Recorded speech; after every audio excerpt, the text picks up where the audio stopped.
പ്രശ്നട്ടാ ഉണ്ണിയാളാ, എല്ലാവർക്കും ഒരു തിരിച്ചറിവ് ഉണ്ടാക്കണേ. ഇതിട്ട് മൂപ്പരെ ശരിക്കും പിടിച്ചോളൂ. ഇത് നിന്റെ പെണ്ണ് കാണാനും പിന്നെ ഇത് നമ്മുടെ കമ്പനിക്ക് എലഫന്റ് ഓണേഴ്സ് അസോസിയേഷന്റെ സപ്പോർട്ടിനും. 20 രൂപയ്ക്ക് ഇതൊക്കെ നടന്നെ. ഇങ്ങോർക്ക് എന്തുട്ടണ പൈസ? പുണ്യാളിനും പൈസ വെച്ച് തുടങ്ങിയ നമ്മളും പുണ്യാളും തമ്മിൽ പിന്നെ എന്തുട്ട വ്യത്യാസം? ഇത് ഇങ്ങോർക്കുള്ളതല്ല, ഇങ്ങോരെ വട്ടച്ചെലവുള്ളതാ. ഒന്ന് അഡ്ജസ്റ്റ് ചെയ്യണട്ടാ, കുറച്ച് ടൈറ്റാണ്. അപ്പൊ കാണാന്നാ പൈസ ഇട്ടോ നീ. ഇത്തവണ എല്ലാം ഓക്കെ ആയിരിക്കും എന്റെ മനസ്സ് പറയണ ഗ്രീന്. പെണ്ണ് കാണാൻ ജോയേട്ടനില്ലെങ്കിൽ എന്റെ പകുതി കോൺഫിഡൻസാ പോവും. നമ്മൾ 5-6 പോയി കണ്ടല്ലടാ. നീ ഇതിപ്പോ അച്ഛനമ്മയായിട്ട് പോ. ഫെയിലിയേഴ്സ് എന്നല്ല നമ്മള് പാഠങ്ങൾ പഠിക്കണേ. എടാ, ഈ മാരേജ് എന്ന് പറയുന്നത് ഒരു ആക്സിഡന്റ് ആണ്. അത് നടക്കുമ്പോ നടക്കും. It has to happen, it will. So don't get tensed. എടാ, എന്റെ ജീവിതത്തിൽ ആ കൂടി ഒരു പെണ്ണാണല്ലോ ഉണ്ടായിട്ടുള്ളൂ. അവളാണ് ഇപ്പൊ എന്റെ ഭാര്യയായിട്ട് വർക്ക് ചെയ്തോണ്ടിരിക്കുന്ന അനു. ഞാൻ 10 പഠിക്കുമ്പോഴാണ് എൻ്റെ അമ്മച്ചി മരിക്കണേ. കഴിഞ്ഞ കൊല്ലം എൻ്റെ അപ്പനും പ്ലസ് ആയി. ഇൻ കേസ് നമ്മള് കല്യാണം കഴിച്ചാലും കുട്ടി ജോലി കണ്ടിന്യൂ ചെയ്യണട്ടാ. കാരണം ഇപ്പോഴും എൻ്റെ ജോലി റിസൈൻ ചെയ്തിട്ട് നിയർ ഫ്യൂച്ചറിൽ ഒരു ബിസിനസ്സിലേക്ക് കടക്കാനാണ് എൻ്റെ പ്ലാൻ. അപ്പോ നമുക്കൊരു പെർമനന്റ് ഇൻകം വേണമല്ലോ. റിസ്ക് ആണ്, അതാണ് ഞാൻ അഡ്വാൻസ് ആയിട്ട് പറയണത്. നോക്കി നോക്കി എന്നെ കഴുത്ത് വേനിക്കണം. എത്ര ഹൈറ്റ്? 5'9". ഒന്നും കൂടെ നിൽക്കോ? അതിൻ്റെ മേളിൽ നിന്ന് ഇറങ്ങിക്കോ. ആ, വലിയ കുഴപ്പമില്ലല്ലേ. Coming back to the point. ഈ ലൈഫ് മുഴുവനും ഒരേ ജോലി മാറി മാറി ചെയ്ത് ഒരു ഡേ അങ്ങനെ ഇല്ലാണ്ടാവണേല് എന്തൊരു ത്രില്ല്. നമ്മുടെ ഒരു സിഗ്നേച്ചർ പിടിച്ചിട്ട് പോകണ്ടേ? എന്നെ കല്യാണം കഴിച്ച കുട്ടിക്ക് 2 ഓപ്ഷനാണ് ഉണ്ടാവുക. ഒന്നില്ലെങ്കിൽ ഒരു അംബാനിയുടെ ഭാര്യയായിട്ട് ജീവിക്കാം, അല്ലെങ്കിൽ ഒരു പ്രാന്തന്റെ ഭാര്യയായിട്ട് ജീവിക്കേണ്ടി വരും. രണ്ടിലൊന്ന് എന്തായാലും സംഭവിക്കും. ഒരു കോമൺ മാന്റെ ഭാര്യയായിട്ട് ലൈഫ് കംഫർട്ടായിട്ട് ജീവിക്കാൻ ആഗ്രഹിച്ച കുട്ടി വേറെ ആളെന്ന് നോക്കിക്കോളും. അവസാനം എന്നെ കല്യാണം കഴിച്ചിട്ട് കുറ്റം പറയരുതിട്ടാ. You just relax and think and let me know the details. നിങ്ങളൊരു സംഭവം തന്നെ ജോയേട്ടാ. അവളും നമ്മളെ റിസ്ക് എടുത്ത് കെട്ടിയല്ലടാ. കാര്യങ്ങളൊക്കെ നമ്മൾ വളരെ ഓപ്പൺ ആയിട്ട് പറഞ്ഞിട്ടുള്ള എൻ്റെ പേരിൽ ഇനി പരാതി പറഞ്ഞു വരില്ലേ? അത് കറക്റ്റ്. നീ ധൈര്യമായിട്ട് പോയി കണ്ട. Punyalan അഗർബത്തീസിന്റെ operation manager ഗ്രീനു Sharma. നിന്റെ അപ്പനിട്ട് ഈ ഊളപ്പേര് ഒഴിച്ച ബാക്കി എല്ലാവരും അന്തസ് തന്നെയാ. ജോയേട്ടാ, പക്ഷെ എഡ്യൂക്കേഷൻ ഒരു പ്രശ്നം തന്നെയാ. ഡിഗ്രി സർട്ടിഫിക്കറ്റ് വരെ ചോദിക്കും ചില തെണ്ടികള്. കളഞ്ഞു പോയിന്ന് പറയല്ലേ. എന്തുട്ടാ ഡിഗ്രി സർട്ടിഫിക്കറ്റ്? ബിൽ ഗേറ്റ്സ് എന്ന് കേട്ടല്ലേ നീ? അയാൾക്ക് എന്തുട്ട് എഡ്യൂക്കേഷൻ? ഫേസ്ബുക്കിന്റെ ഒരു ഹെഡ് ഉണ്ടല്ലോ, എന്തുട്ട് മാർക്ക് സുക്കംബർഗ്, എന്തൊരു തേങ്ങ. അയാൾ കോളേജ് ഡ്രോപ്പ് ഔട്ടാണ്. നീ വണ്ടി കയറിയേ? കോളേജിൽ പഠിച്ചാ മതി. പിന്നെ ഗ്രീനോ അന്തസ് നോക്കിട്ട് ശ്രീധനം വേണ്ടെന്നുള്ള ഡയലോഗ് ഒന്നും അടിച്ചേക്കല്ലേ മോനെ. എനിക്ക് പറ്റിയ പോലെ ഔട്ടാ. അതെന്താ ജോയേട്ടാ? അനു ചേച്ചിയുടെ ഫാദർ PWD നല്ല ചിക്കിലി വായിച്ചു പിന്നെ ടീമല്ലേ? തേങ്ങയാണ്. നമ്മുടെ സ്റ്റാറ്റസ് കുറയ്ക്കണ്ടെന്ന് വിചാരിച്ച ശ്രീധനം വേണ്ടെന്നൊക്കെ നമ്മളൊരു ഡയലോഗ് ആച്ചല്ലടാ. നമ്മൾ വിചാരിച്ചു അങ്ങോട്ട് എന്തെങ്കിലുമൊക്കെ കൊടുക്കുന്നു, അങ്ങോട്ട് തരാക്കി. ഇപ്പൊ മോന്റെ കൂടെ ദുബായിൽ സുഖമായിട്ട് ജീവിക്കണ് കാലമാടൻ. റോഡും ഒരു കുഴി കണ്ടു കഴിഞ്ഞാൽ എനിക്ക് അങ്ങോട്ട് മോന്റെ ഓർമ്മ പറഞ്ഞേ. Joy Thakkolkaran, MBA, MSW, MA psychology. സംഗതിയൊക്കെ ഉഷാറായിട്ടുണ്ട്. എന്നാലും ഈ ആനപ്പിണ്ടം പോലൊരു സാധനത്തിൽ നിന്ന് ചന്ദനത്തിരി പോലുള്ള സംഗതി ഉണ്ടാക്കാന്ന് പറഞ്ഞാൽ അത് വിശ്വസിക്കാൻ വളരെ ബുദ്ധിമുട്ടാ. ഇത് പ്രൂവൺ ടെക്നോളജിയാണ് കൃഷ്ണേട്ടൻ. ഇതിന്റെ ഒരു പ്രോസസ് ഉണ്ട്. ആദ്യം ഈ ആനപ്പിണ്ടം എടുത്തിട്ട് ഇങ്ങനെ ഉണക്കണം, പിന്നെ അതിങ്ങനെ പൊട്ടിക്കണം, പിന്നെ ഒരു ഫോം വെച്ച് ഇങ്ങനെ പൊതിയണം. ശ്രീലങ്കയിലൊക്കെ ഇത് ലാർജ് സ്കെയിൽ പ്രൊഡക്ഷൻ അല്ലേ? ഇങ്ങനൊരു ഐഡിയ ഇവിടെ ആർക്കും സ്ട്രൈക്ക് ചെയ്തിട്ടില്ല. പിന്നെ പുതിയൊരു കാര്യം കേൾക്കുമ്പോഴേക്കും ആദ്യമായിട്ട് നെറ്റ് വിളിക്കുമല്ലോ, അത്രേ ഉള്ളൂ. എന്നാലും ആനപ്പിണ്ടത്തിൽ നിന്ന് ഉണ്ടാക്കണ ചന്ദനത്തിരിക്ക് എന്ത് മണം ഉണ്ടാവാ ജോയെ? റൈറ്റ് ആണ്, റൈറ്റ് ചോദ്യാണ്. നമ്മളാ ഐറ്റമായിട്ടല്ലേ വന്നേക്കണേ. ഇവനാണ് നമ്മുടെ ഹീറോ. കത്തിച്ചാലോ?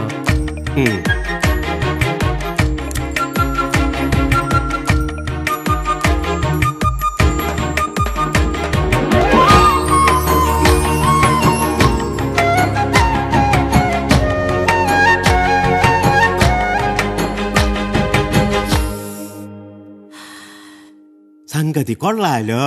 എന്നാലും ചന്ദനത്തിരി പോലൊരു ബിസിനസ്സിൽ നിന്ന് എന്ത് ലാഭം ഉണ്ടാവാനാ ജോയെ? അതെ, ഇതാണ് നമ്മുടെയൊക്കെ വേറൊരു മിസ്കൺസെപ്ഷൻ. ഇന്ത്യയിൽ മാത്രം 4000 കോടി രൂപയുടെ ഇൻഡസ്ട്രിയാണ് ഈ അഗർബത്തീസിന്റെ. അതിന്റെ 1% കിട്ടിയ പോരെ. കംപ്ലീറ്റ് എക്സ്പോർട്ടാണ്, എക്സ്പോർട്ട്. ആ ഞാൻ ഉദ്ദേശിക്കുന്ന മാർക്കറ്റ് തൃശ്ശൂർ ടൗൺ അല്ല, കേരളമല്ല, ഇന്ത്യയല്ല, വേൾഡ് മാർക്കറ്റാണ്. അമേരിക്കയിലെ മലയാളി, ദുബായിലെ മലയാളി, ലണ്ടനിലെ മലയാളി, നൊസ്റ്റാൾജിയ കംപ്ലീറ്റ് അവർക്കല്ലേ. ഒരു ഹിന്ദു ഇതങ്ങോട്ട് കത്തിക്കുമ്പോ അവര് ഗുരുവായൂർ അമ്പലത്തിൽ പോയിട്ട് ഒരു വഴിപാട് കഴിച്ചതിന്റെ ഫീലല്ല എന്റെ കൃഷ്ണേട്ടാ. ക്രിസ്ത്യാനികൾ ഇത് കത്തിക്കാത്ത ഒരു ഫ്യൂണറൽ ഉണ്ടായിട്ടുണ്ടാ?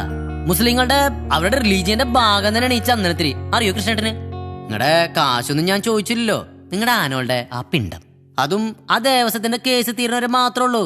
ഒരു ഹ്യൂമാനിറ്ററി സർവീസ് ഒന്ന് ചെയ്തു തന്നൂടെ കൃഷ്ണേട്ടാ? ചിമിച്ചേട്ടാ, ജയേട്ടൻ. ആ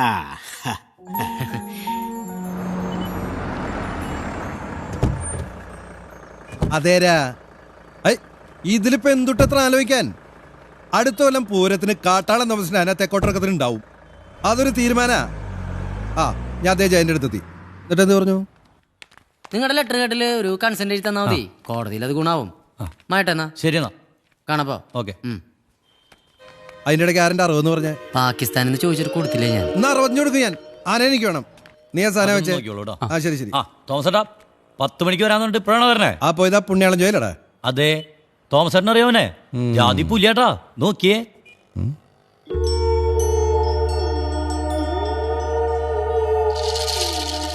ഈ കാലത്ത് സൈക്കിൾ റിക്ഷാന്ന് കേൾക്കുമ്പോ പ്രാക്ടിക്കൽ അല്ലല്ലോ എന്ന് കാട്ടാള മുതലാളിക്ക് ചിലപ്പോ തോന്നാം. പക്ഷെ ഒന്ന് നോക്കിയേ, ഇങ്ങനത്തെ ഒരെണ്ണാണ് നമ്മുടെ പുതിയ ബിസിനസ് ഐഡിയ.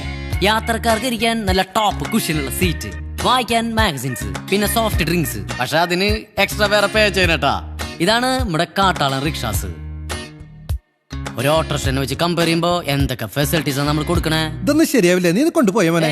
ഞാൻ പറയട്ടെ, ആദ്യം തന്നെ നമ്മള് ഗ്രാമങ്ങളിലെ റെയിൽവേ സ്റ്റേഷനിലും ബസ് സ്റ്റേഷനിലും 5 കാട്ടാള റിക്ഷാസ് ഇറക്കണം. ഓട്ടോ കാശിന്റെ 3 കൊടുത്താ പോരെ. 1 രൂപയുടെ ലാഭം കിട്ടിയ കടലിൽ ചടന്ന ടീംസ് ആണ് നമ്മുടെ നാട്ടുകാര്. അവരിതിൽ വീഴും. സിറ്റി ട്രാഫിക് അവിടെ ഇല്ലല്ലോ. അത് കറക്റ്റാ. ഒരു 10 കൊല്ലം കൊണ്ട് ഇന്ത്യ മുഴുവൻ കാട്ടാളന്റെ കൊടി പറപ്പിക്കണം നമുക്ക്. ഇവിടുത്തെ ട്രാൻസ്പോർട്ട് സെക്ടറിൽ നമ്മുടെ കാട്ടാളൻ റിക്ഷാസ് ഒരു റെവല്യൂഷൻ ഉണ്ടാക്കില്ലേ? അപ്പൊ കാശ് മാത്രല്ല, ഇതിനകത്ത് സോഷ്യൽ സർവീസും ഉണ്ട്. ആ അത് മാത്രമേ ഉള്ളൂ. അല്ല, അങ്ങനെ ഒരു ഇമേജ് നമ്മൾ പുറത്തു വിടാവുള്ളൂ. ലാഭം വന്നോളും. നമ്മൾ ആത്മാർത്ഥമായിട്ട് വർക്ക് ചെയ്ത സക്സസ് ഉണ്ടായിക്കൊള്ളുന്നല്ല മാനേജ്മെന്റ് പ്രിൻസിപ്പിൾ വരെ പറയണേ. Focus your work, forget the result, it will happen. എന്നിട്ട് എന്തിട്ടുണ്ടായേ? അവന്റെ അമ്മയുടെ കാട്ടാളൻ റിക്ഷാസ് 500 വണ്ടി ഉണ്ടാക്കിയിട്ട് അവസാനം 20 വിലക്ക് ഞാൻ തൂക്കി വിറ്റേ. അക്രമായല്ലോ. അവന്റെ മാർക്കറ്റ് തൃശ്ശൂരല്ല, കേരളത്തിലല്ല, ഇന്ത്യയിലല്ല എന്നൊക്കെയല്ല അവൻ പറഞ്ഞേ. അതെ. ഉഗാണ്ടിന് അവന്റെ മാർക്കറ്റ് ഉണ്ടാ. വഞ്ചരിക്കാൻ കേസ് കൊടുത്തിട്ടുണ്ട് അവന്റെ പേരില്. ഫ്രോഡ്. അവന്റെ വാചകടിയിൽ വീണോന്റെ ജീവൻ നായി നക്കി. ഞാൻ പറഞ്ഞില്ല അതുകൊണ്ട. കാശും പോയി, തേരും കൂടി കിട്ടോനെ.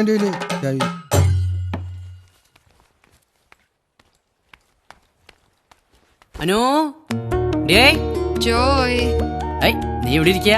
ഞാൻ ഫാക്ടറിന്ന് ഓഫീസിലേക്ക് വന്നപ്പോഴേക്കും നീ ഇങ്ങോട്ട് പോകുന്നു പറഞ്ഞു. അവിടെ വെയിറ്റ് ചെയ്യാറുന്നില്ല ഞാൻ പറഞ്ഞവരെ? വഴിയിലങ്ങനെ തല ഇറങ്ങി വീണിരുന്നെങ്കിലോ?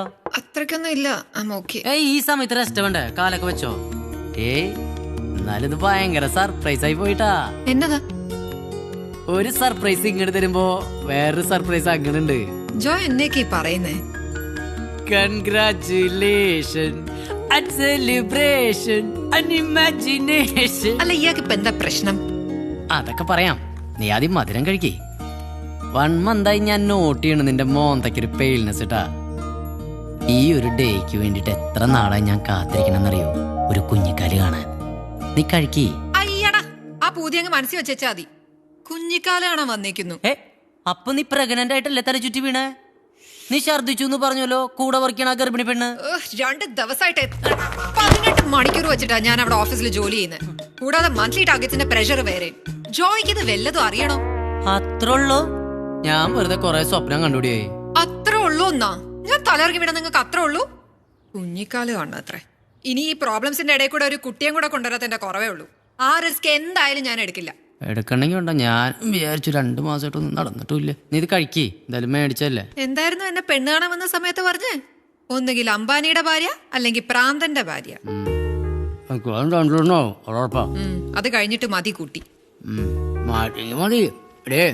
നീ 10 ദിവസം ലീവ് എടുത്തോ ഈ പേരും പറഞ്ഞു. നല്ല റെസ്റ്റ് കിട്ടുമല്ലോ. എന്നിട്ട് വേണോ ഉള്ള ജോലിയും കൂടെ പോവാൻ. ആകെപ്പാടെ ഉള്ളത് മാസാമാസം കിട്ടുന്ന ശമ്പളം. അത് ശരിയാ. ജോയേട്ടാ, ആ എടേ ഞാൻ അങ്ങനെ നീന്തൽ പിടിച്ചേ ഭയങ്കര സ്പീഡാ. അഞ്ചേ കാര്യങ്ങളൊക്കെ ഓക്കെ അല്ലേ? ദേ ആശുപത്രി പോണെങ്കിൽ വണ്ടി താണ്ടിട്ടാ. നിന്നെ ഇന്ന് ഞാൻ നീ ഇരുന്നേ. നിങ്ങൾ വന്നേ. നീ റെസ്റ്റ് ചെയ്തേനു. പച്ചമാങ്ങ വേണേ വീട്ടിലുണ്ടിട്ടാ. പ്രതിസ്ഥാനത്ത് നിൽക്കുന്ന കിഴക്കേക്കോട്ട ദിനേശൻ നിങ്ങളുടെ ഏത് ചീടത്താണ് അടിച്ചത്? ചിന്തിക്കാതെ പറയണം. സീ യുവർ ഓണർ, പോലീസ് സ്റ്റേറ്റ്മെന്റിൽ വാദി വലതുകവിളിലെന്നാണ് പറഞ്ഞിട്ടുള്ളത്. Please see. ഞാൻ കാണാനുള്ളതൊക്കെ കണ്ടു. ഇനിയൊന്ന് ഒതുക്കി പിടിച്ചാൽ നന്നാവും. സൈലൻസ്. ഇടതായാലും വലതായാലും അടിച്ചുല്ലോ. അടിച്ചാണ് യുവർ ഓണർ. ഓക്കെ, 2000 രൂപ കോമ്പൻസേഷൻ വിധിച്ചിരിക്കുന്നു. അല്ല സാറേ, ഇതൊക്കെ പറഞ്ഞ് കളയാനാണോ കോടതിയുടെ സമയം? Next case. Case number 301/279. വാദി ജോയ് താക്കോൽക്കാരൻ. പ്രതി തൃശൂർ ദേവസ്വം പ്രസിഡന്റ് വടക്കേ വീട്ടിൽ രവീന്ദ്രൻ നായർ. ആ, സുഖം തന്നെയല്ലേ താക്കോൽക്കാരാ? വലിയ കഷ്ടത്തിലാണ് യുവർ ഓണർ. ഇത്തവണെങ്കിലും അനുകൂലമായിട്ടുള്ള ഒരു വിധി ഉണ്ടാവണം.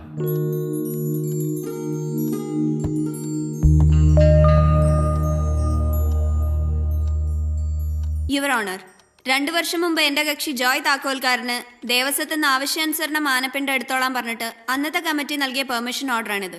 റീസബ്മിറ്റിംഗ് പ്ലീസ് യുവർ ഓണർ.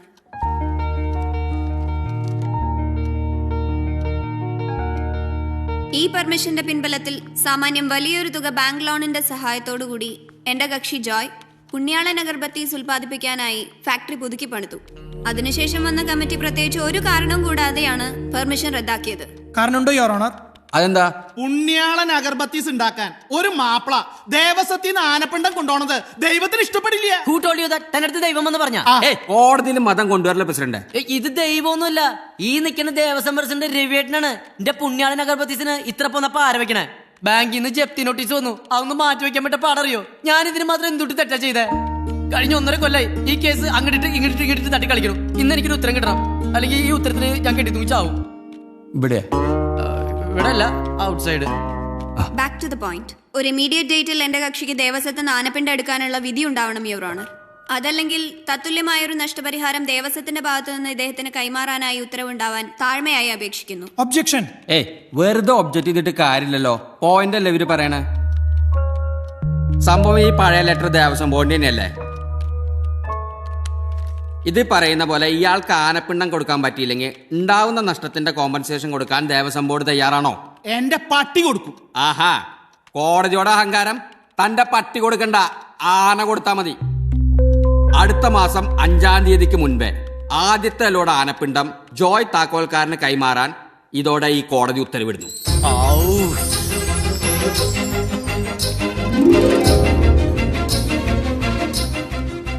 തുടർന്നുള്ള ഓരോ തിങ്കളാഴ്ചയും ജോയ്ക്ക് ദേവസ്വത്തിൽ നിന്നും ആനപ്പിണ്ടം കളക്ട് ചെയ്യാവുന്നതാണ്. ഇവിടുത്തെ തീരുമാനം ഇവിടുത്തെ ഇനിയൊരു അക്ഷരം പറഞ്ഞാൽ താൻ ജയിലിൽ കിടക്കും. എന്റെ കോടതി കണ്ടത്. Next case. MP നേതാവ് ജോസ് മട്ടത്തലിനെതിരായ ലൈംഗിക ആരോപണ കേസിൽ പെൺകുട്ടി കോടതിയിൽ മൊഴി നൽകി. നമുക്ക് പിള്ളേരുണ്ടാവുമ്പോഴേ ന്യൂസ് ചാനൽ കാണിച്ച് വളർത്തുണ്ടാട്ടാ. ചീത്തവും പണ്ടൊക്കെ കാരണസുന്ദരി എന്റെ ട്യൂഷൻ ടീച്ചറൊക്കെ പിള്ളേർ ഒളിച്ച പോയി കണ്ടിരുന്ന. ഇന്നൊക്കെ കംപ്ലീറ്റ് പിള്ളേരും TV ന്യൂസ് ചാനലിന്റെ ഫ്രണ്ടിലല്ലേ. ഒക്കെ സ്ട്രെയിറ്റ് ആയില്ലേ, പച്ചക്കടി കാണിക്കണേ. TRP എന്താന്ന വിചാരം? 100 വയസ്സാ. കാരണസുന്ദരിയുടെ കാര്യം ഇപ്പൊ പറഞ്ഞോളൂ. ഗ്രീനുവാ.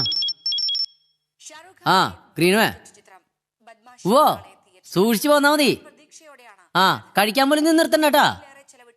മ്യൂട്ട് ചെയ്തടി. നേരെ ഫാക്ടറിയിലേക്ക് വന്നോളൂ. ഏർലി മോർണിംഗ് ഞാൻ എത്തിക്കോളാട്ടാ. പറഞ്ഞ സമയത്ത് ബോംബെന്ന് പാക്കിംഗ് കേസിൽ എത്തുന്നായിരുന്നു എനിക്ക് ടെൻഷൻ. അതും ഓക്കെ, ഇപ്പൊ അതും ഓക്കെ. എല്ലാം ശരിയായില്ലേ ജോയ്? പിന്നെ എന്നാത്തിനാ ടെൻഷൻ? അതെന്റെ ക്യാരക്ടറിന്റെ ഭാഗമല്ലടി. നാളെ രാവിലെ ദേവസ്ഥയിൽ ഫസ്റ്റ് ലോഡ് എടുത്തു കഴിഞ്ഞാ ആ ടെൻഷനും കഴിഞ്ഞു. 2 വർഷം കൊണ്ട് 4 കോടിയാണ് ടേൺ ഓവർ. അനുവേ നീ കാശ് എണ്ണി ഉണ്ടല്ലേ ചാവും. ജോയ് നോക്കിയേ, നാളെ ഹർത്താല്. ഹർത്താലാ? സൗണ്ട് നോക്കിയേ. RIP നേതാവ് പ്രകാശ് ജെയിനെയും ADB നേതാവ് സഞ്ജയനെയും ഇന്ത്യ ടെക് അഴിമതി കേസിൽ അറസ്റ്റ് ചെയ്തതിൽ പ്രതിഷേധിച്ചാണ് നാളെ രാജ്യവ്യാപകമായി ഹർത്താലിന് ആഹ്വാനം ചെയ്തിരിക്കുന്നത്. RIP-യും ADB-യും കൂടാതെ എന്തിപ്പോ ചെയ്യാം? നാളെ രാവിലെ ലോഡ് എടുക്കണ്ടാണല്ലോ. സമാധാനിക്ക് ജോയ്. ഹർത്താലെന്ന് പറഞ്ഞ എന്തായാലും ഡേറ്റ് എക്സ്റ്റെൻഡ് ചെയ്ത് കിട്ടില്ലേ? നിന്റെ അപ്പനാണ് ദേവസ്വം പ്രസിഡന്റ് ചോദിക്കുമ്പോ പിന്നെ എടുത്തരാ പോയിരിക്കവിടെ. അഴിമതിയുമായി ബന്ധപ്പെട്ട ദൃശ്യങ്ങൾ പുറത്തുവിട്ടത്. NCB-TVയുടെ ഓഫീസ് RIP പ്രവർത്തകർ തകർത്തു. എടിയേ രാജ്യവ്യാപകമായി ഞാനിപ്പോ എന്തുവാ ചെയ്യണ്ടേ? നീ പറയേ. പോലീസ് ശക്തമായ ആ ദേവസ്വം പ്രസിഡന്റ് ആണെങ്കിൽ നാളെ എടുത്തില്ല അച്ഛാ. എടിയേ ഞാനൊന്ന് ഫാക്ടറിയിൽ പോയാലോ? ജോയ് ഈ സമയത്ത് ഫാക്ടറി പോയിട്ട് എന്നാ ചെയ്യാനാ? ഇവിടെ ഇരുന്നിട്ട് പിന്നെ എന്ത് ചെയ്യാനാ? 1.5 വർഷത്തെ എന്റെ ശ്രമ, അധ്വാന, വേർപ്പാ, ഇതൊന്നും പറഞ്ഞ് നിനക്ക് മനസ്സിലാവില്ല. അനുഭവിക്കാൻ യോഗം വേണടി, യോഗം. ഈ വണ്ടിയുടെ താക്കോലൊക്കെ ഇതിനകത്ത് കൊണ്ട് വെച്ചേക്കണേ. എവിടെ? എന്നാലും നമ്മുടെ അടുത്തത് വേണ്ടായിരുന്നിട്ടാ.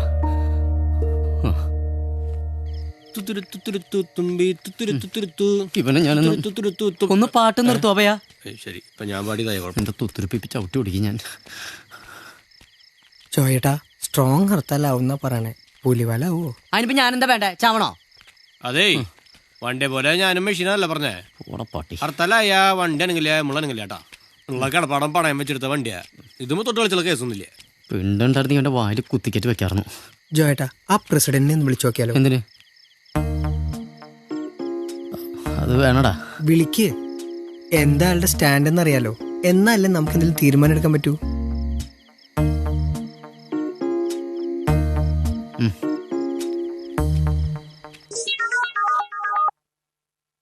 ഹലോ ഹലോ രവി സാറേ. അതെ, ആരാണ്? ഞാനൊരു പാവൻ ജോയാണ്. എന്തുകൊണ്ട് പാവജോയാ? അയ്യോ പാവ ജോയി അല്ല, പാവൻ ജോയി. ജോയി താക്കോൽക്കാരൻ. എന്താ കാര്യം? ഏയ് ഒന്നുമില്ല. ഞാൻ രവി സാറിന്റെ പാർട്ടി നാളെ നടത്തുന്ന ഹർത്താലിന് ഒരു ഐക്യദാർഢ്യം പ്രഖ്യാപിക്കാൻ വേണ്ടി വിളിച്ചാണ്. തെണ്ടിത്തരല്ല KFC കാര് കാണിച്ചേ. നീ കാര്യം പറയടാ. ഞാൻ രവി സാറിന്റെയും പാർട്ടിയുടെയും കൂടെ കേട്ടാ. അതുകൊണ്ട് നാളെ നമ്മള് ദേവസ്ഥയിൽ നിന്ന് പിണ്ടെടുക്കണില്ല എന്ന് തീരുമാനിച്ചു. മറ്റൊന്ന് രാവിലെ വന്ന് ഞാൻ എടുത്തോളുണ്ട്. ആരുത്താണ്ടാ നിന്റെ നാടകം? നാടകോ? എന്നിട്ട് രവി സാർ ഈ പറയണേ? നിർത്തടാ. നാളെ വൈകുന്നേരം 6 മണി വരെ നിനക്ക് സമയമുണ്ട്. അത് കഴിഞ്ഞ് ഇക്കാര്യം പറഞ്ഞിട്ട് കേറി വന്നാ നിന്റെ മുട്ടേലാൻ തല്ലി ഒടിക്കും. അല്ലെങ്കിൽ രവി സാറേ ഞാൻ ഇപ്പൊ തന്നെ വന്നാലോ? ഈ പാദയാത്രക്ക് ദേവസ്വം തുറന്നു തരാൻ നിന്റെ അപ്പനാണ് അവിടെ ഇരിക്കണേ. അമ്പലത്തിന് ഹർത്താലില്ല, ആനയ്ക്കും ആനപ്പിണ്ടത്തിനും ഹർത്താലേ ഇല്ല. വെച്ചിട്ട് പോടാ. Hello hello Ravi sir, hello. പട്ടി കട്ട് ചെയ്തു. എന്താ ചോട്ടാ? കഞ്ഞിയാണ്ടാള് കഞ്ഞി. നാളെ ലോഡ് എടുത്തില്ല വെച്ചാ പണി പാളും ഗ്രീനുവേ.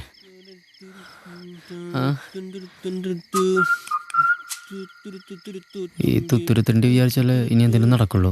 ചോദിച്ചാലോ? അഭയ എന്ത് രസായിട്ടാ അഭയ നീ പാടണേ. പാട്ട് പഠിച്ചെന്താ നീ? യാത്രയൊക്കെ സുഖായാ? എന്തൊരു സുഖം മുതലാളി. ഫുഡും കൂടി ടച്ച് ചെയ്തിട്ടില്ലേ? ഫുഡ് മേടിച്ചു കൊടുത്തില്ല എന്റെ അഭയന് നീ?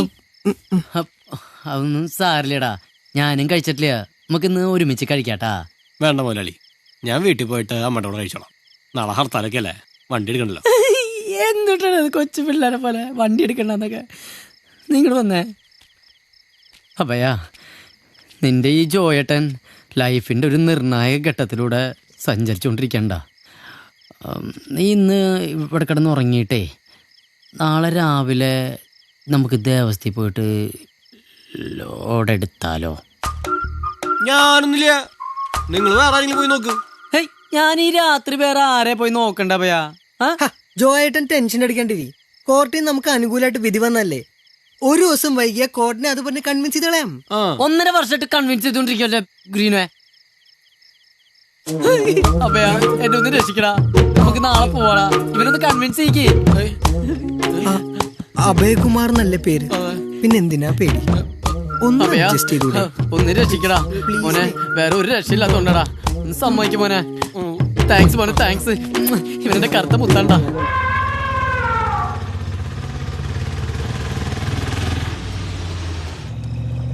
പിണ്ടത്തിന്റെ പുറത്തെ പറ്റിയുള്ള തുണി അലക്കിട്ടേക്കണേ. അതിനകത്ത് ആളുണ്ട് കേട്ടാ. ആ നാരനേട്ടനാ. കർത്താവ്, ഈ പിണ്ടോക്കാരെ കത്തിച്ചേ? ഞാൻ പറഞ്ഞു നാരനേട്ടൻ, നമ്മുടെ പിണ്ടാരെ കത്തിച്ചെന്ന്. ഭയങ്കര കൊതുണ്ടാ. നിനക്ക് എന്തായാലും ഇത് ഉണക്കാളതല്ലേ, നീ കോരിക്കോ. കോരിക്കോ? What nonsense are you doing? നിങ്ങൾ എന്റെ മേത്തെ തല വെച്ചേർന്ന് തുടങ്ങണേ. ഇതെന്റെ ചോറാണ്. നീ ഇപ്പൊ ഇതാ തിന്നണ ജോയി. സാരമില്ല, ഡോണ്ട് മൈൻഡ്, നമുക്ക് കോരാം. നീ ആദ്യം ആ സാധനത്തിന് കോരി മാറ്റിയേ. അവളപ്പത്തിൽ ഒരു കിടക്കുക. നിനക്കൊക്കെ ഇനി വേറെ മണി അടിക്കണോ സുധാകര? ഹർത്താലൊക്കെ ഞങ്ങൾക്ക് മുതലാളിയെ. പിന്നെ ഈ ഒരു ടൈമിൽ ഹെൽപ്പ് ചെയ്യണമെന്ന് വന്നല്ലേ. ആംഗ്രി ബേർഡ്സ്മാരെ ഒന്ന് സഹായിക്കോ? വേഗം വേണട്ടാ, കണ്ണീരിന്റെ വീക്ക്നെസ്സാ, ഒറ്റ കാരണം ഞാൻ വന്നേ.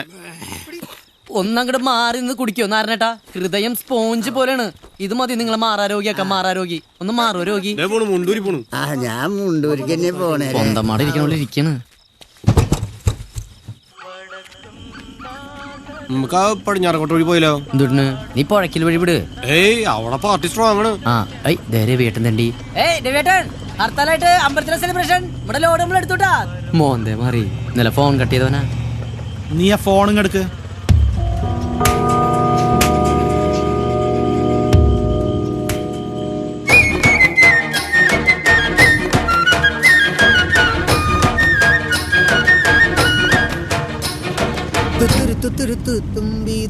ഒന്ന് നിർത്തിയാ നിന്റെ ഉടക്കപ്പാട്ട്. മനുഷ്യനോട് ടെൻഷൻ അടിച്ചിരിക്കുമ്പോഴാ അവന്റെ ഒരു തൂത്തുരു. നീ ഇനി എന്തൊട്ടിനാ പോയാ ടെൻഷൻ അടിക്കണേ? 2 കിലോമീറ്റർ കഴിഞ്ഞ് നമ്മുടെ ഫാക്ടറി എത്തിയില്ലേ? ജോയിട്ടിനെ പിണ്ടം കൊണ്ടൊരു തുലാഭാരം നടന്നിട്ടുണ്ട് കേട്ടാ. നിന്നെ ഞാൻ കൊല്ലും ഗ്രീന്. ഇവിടെ എന്തുട്ടാ ജിബ്രൂട്ടാ? എന്തുട്ടാ ശബ്ദം ഒന്നും കേൾക്കണല്ലോ. പെണ്ണത്തിന്റെ പണക്കാരൻ ഉറങ്ങാൻ പറ്റാനുള്ള മുതലാളി. ആ ഒന്നും ചവിട്ടി നശിപ്പിക്കണ്ടാ. എന്റെ അമ്മേ, ജോയിട്ടാ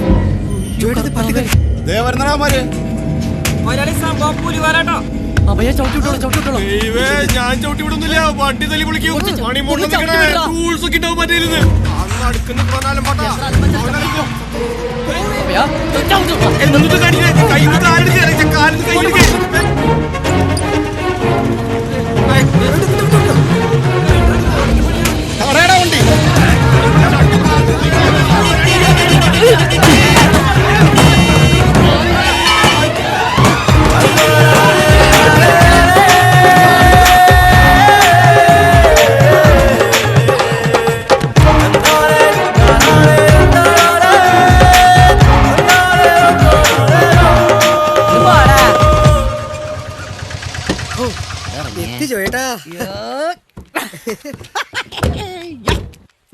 പണിയാ കാണിച്ചാ. കൈ വെച്ചിട്ട് എന്നെ കൂടെ പറയിപ്പിക്കണ്ട. അവിടെ നിർത്തിയല്ലടാ കുഴപ്പം. ഇപ്പൊ സേഫ് ആയില്ലേ കാര്യങ്ങളൊക്കെ? പോയി ഗേറ്റ് അടച്ചേ. എത്ര താഴെ പോയാവോ? എടാ അഭയ ഇങ്ങോട്ട് വന്നേ. താഴെ വീണ് പോയ പിണ്ടങ്ങൾ നമുക്ക് പിന്നെ പോയി എടുക്കാല്ലേ, ഈ ഹർത്താൽ വരെ തിരക്കൊക്കെ കുഞ്ഞിട്ട്. അത് മുതലാളി തന്നെ പോയി കോരിയാ മതി. ഇനി ഹർത്താൽ കഴിയേണ്ട വണ്ടി എടുക്കണ കേസില്ല. അല്ലേ വീട് പണയം വെച്ചെടുത്ത വണ്ടിയാ. എനിക്ക് നിന്റെ വണ്ടി വേണ്ട അഭയ. നീ ഇത് എപ്പോഴും ഇങ്ങനെ പറയണ്ട. പോയ സാധനങ്ങളൊക്കെ ഇറക്കിയ ചെറിയൊരു ഗ്യാപ്പ് കിട്ടുമ്പോഴേക്കും തലക്കറി അപ്പിടുക. ഒന്ന് ആഞ്ഞു പിടിക്കടാ. ഫ്രഷാണ്.